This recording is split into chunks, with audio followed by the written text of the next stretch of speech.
Tunggu keputusan SPM, pelajar cemerlang. Pelajar MRSM Bentong antara mangsa kebakaran. 5 sekeluarga. Sebelum kita melangkah jauh, yang belum lagi subscriber, apa kata anda subscriber dan tekan butang loceng untuk notifikasi video selanjutnya?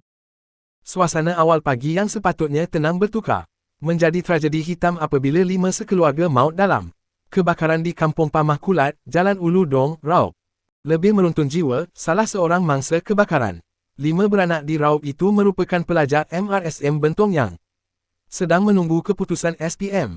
Menurut perkongsian pengerusi Majlis Amanah Rakyat MARA semasa Datuk Wiradari Ashraf Wajdi bin Datuk Dusuki, kejadian berlaku sekitar jam 3.44 pagi melibatkan kebakaran sebuah rumah yang akhirnya meragut 5 nyawa termasuk kedua-dua ibu bapa pelajar berkenaan.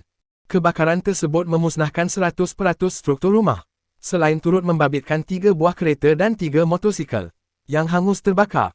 Difahamkan, kakak mangsa terselamat kerana sedang menuntut dimatrikulasi manakala adiknya tidak berada di rumah kerana menetap di asrama SMK Dong. Pelajar ini juga adalah pelajar cemerlang dan daripada keluarga yang susah dan dimasukkan dalam bantuan budi MARA. Datuk Wiradari Ashraf Wajdi memaklumkan bahawa MARA amat berdukacita atas insiden kebakaran 5 beranak di Raub ini dan akan menghulurkan bantuan sewajarnya. Beliau turut memberi jaminan bahawa kebajikan ahli keluarga yang ditinggalkan akan terus diberi perhatian dan sokongan dalam tempoh sukar ini.